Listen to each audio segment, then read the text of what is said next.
For many people today, the secular age that we live in has created many problems in their relationship to religious tradition. Many people have abandoned or rejected traditional religious institutions. Meditation allows us to discover a spiritual path that can transform and renew our relationship to the great religious traditions. The world community is a Christian community, but it welcomes people from many levels of faith, of many types of search. Some are practicing traditionally in their own Christian churches and denominations. Others are questioning and searching for their Christian identity or their own personal identity. Whenever religion has lost touch with its contemplative roots, it has lost its sense of direction, or it's lost its connection with the contemporary needs of people. By recovering the contemplative dimension at different points in its history, the Church has renewed itself. And this is what we can see happening in many areas of the world and of the Church's life today. Through the discovery of its own tradition of meditation, Christianity can renew itself, both at the liturgical level, how we worship, forms of worship. It can also teach us that the nature of community is at the heart of the Church, not institution, not dogmatism or morality alone, but it's in the spirit of love. After all, meditation is a way of love according to the contemplative traditions, that in the community of love that is created through meditation, we are able to discover again, in a fresh and important way for the modern world, what is the real meaning and the value of religion. Meditation is always a personal journey. I can't meditate for you, you can't meditate for me, but we can meditate together. And it's that which reveals the essential mystery of the community that meditation creates. When a person begins to meditate, they often begin with enthusiasm, but very quickly they find the difficulty of the daily practice. It isn't easy to meditate on your own. And so, very naturally, meditation leads to meditating with others. That's how groups form. And the weekly meditation group is an essential building block of the world community. Meditation groups meet in all sorts of places around the world, in people's homes, in churches, in prisons, in hospitals, in schools, in places of work. I've been involved in introducing Christian meditation into 2 prisons in the UK, a men's prison and a women's prison. My experience has been extremely rewarding. I feel a great privilege to be bringing this gift into the lives of these men and women. For many, they'll come along to the group out of curiosity, just to relieve stress or to be able to get to sleep at night. But for others, they really see this time as potentially transforming, which of course it can be, to put a life of prayer and meditation in place when in this difficult environment can almost turn into a monastic experience. And I think some individuals really recognise the opportunity. The weekly group follows a simple format. It meets in the same place, the same time, every week. There is a stability and a fidelity in the very nature of a group. The group begins with a teaching on meditation, emphasizing the simplicity. It then leads into a period of meditation together, 25 or 30 minutes, and then a time after that for sharing, for questions or discussion.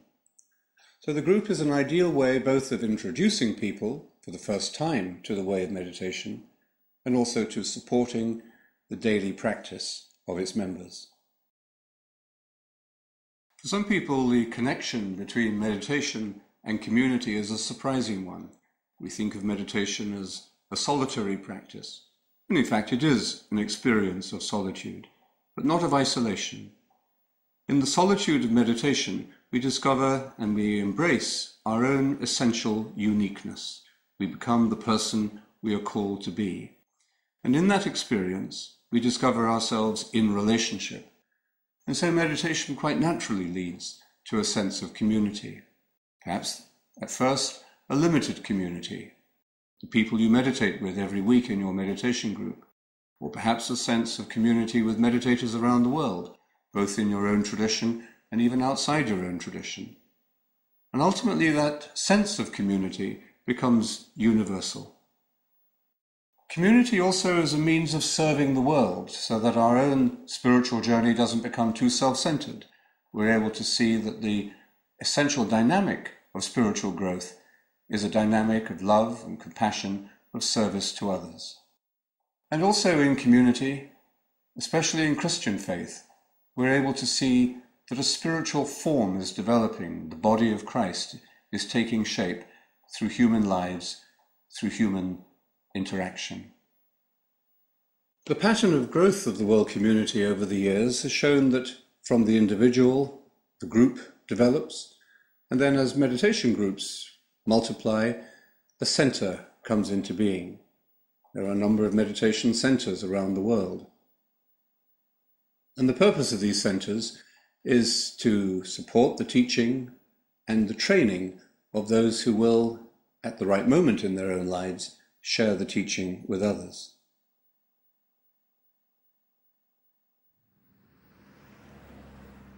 The International Office is based at the London Christian Meditation Centre, which is in central London. The International Office serves the community worldwide and is especially useful to the smaller countries who do not have their own national centres, providing them with resources and support for their Christian meditation groups. Out of the personal experience of meditation, we see that community develops and eventually forms into a national community. In many parts of the world, there are national coordinators. Every 3 years, the national coordinators of the world community come together and share their experience, their insights, and their sense of future developments and challenges.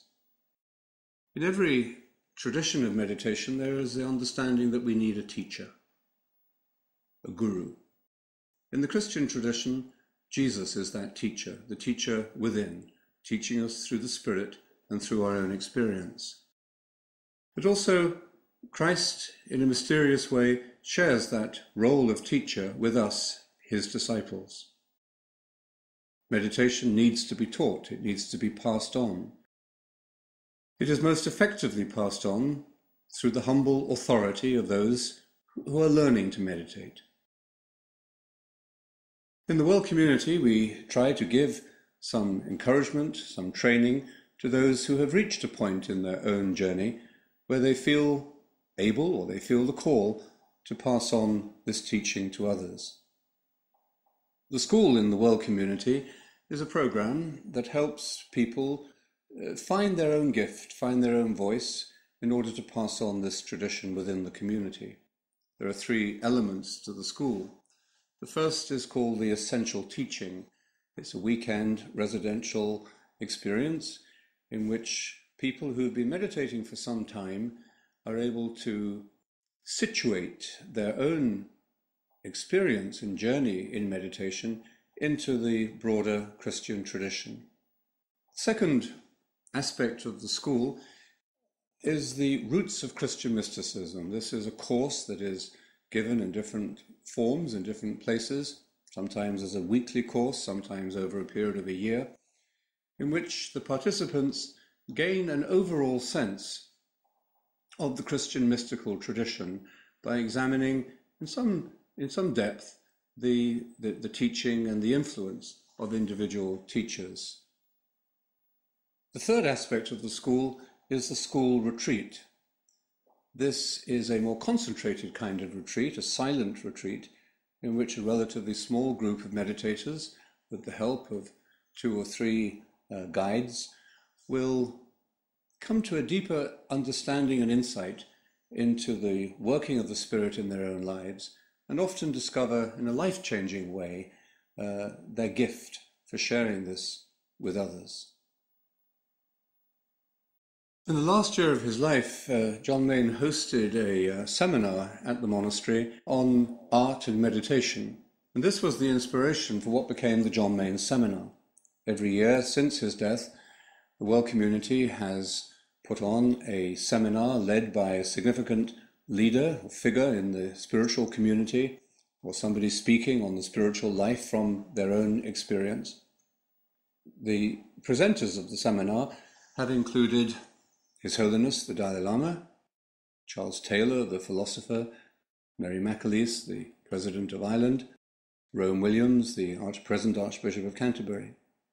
And through these significant teachers and figures in their own field, the World Community is able to enter into dialogue with many aspects of the modern world.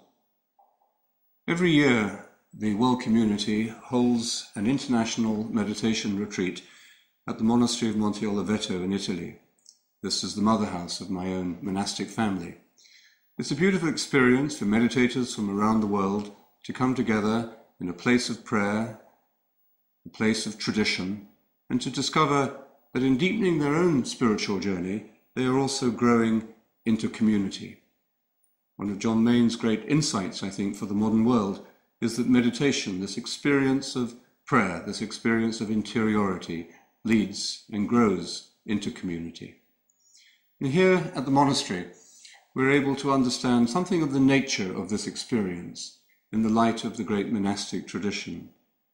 We can see here Benedict's wisdom in understanding the spiritual journey as a harmony of the individual, coming together in body, mind, and spirit, understanding that the spiritual life is a balance between prayer, work, and study. And in these ways we come to understand that our own spiritual journey is not an isolated or lonely one, but it is an experience of expansion into the body of Christ.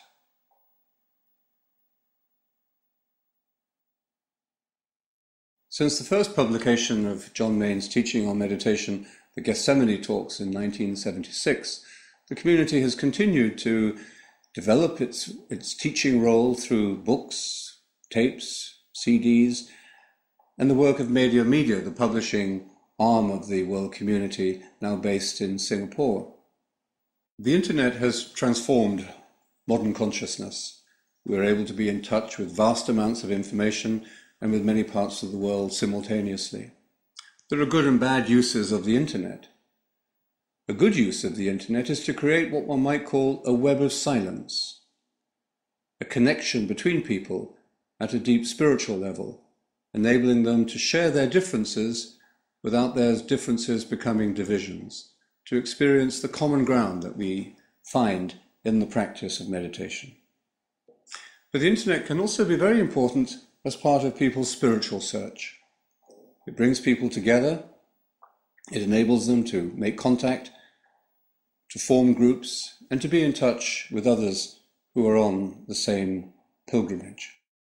The World Community website has now spawned different sites reflecting particular aspects of the life of the community and the teaching of meditation to particular groups. There's a website for those interested in teaching meditation to children. There's another website for young people. There's a website for oblates, Benedictine oblates of the World Community. There's a website for those who are in recovery in the 11th Step program. The community also produces a newsletter 4 times a year, and this is sent out to individuals and to groups around the world, together with a spiritual teaching and news about the community worldwide, and of course the national and local communities as well. One of the most useful and popular publications is a quarterly CD, the Meditazio CD, which is sent to every meditation group around the world 4 times a year. The World Community is very much a decentralized organization, but of course it does need some financial support, and this is provided largely through the Friends program. The Friends program is a way by which individuals and groups can contribute according to their own resources to the work of the community, especially to our work in trying to bring meditation to developing countries and those parts of the world that need financial and material help.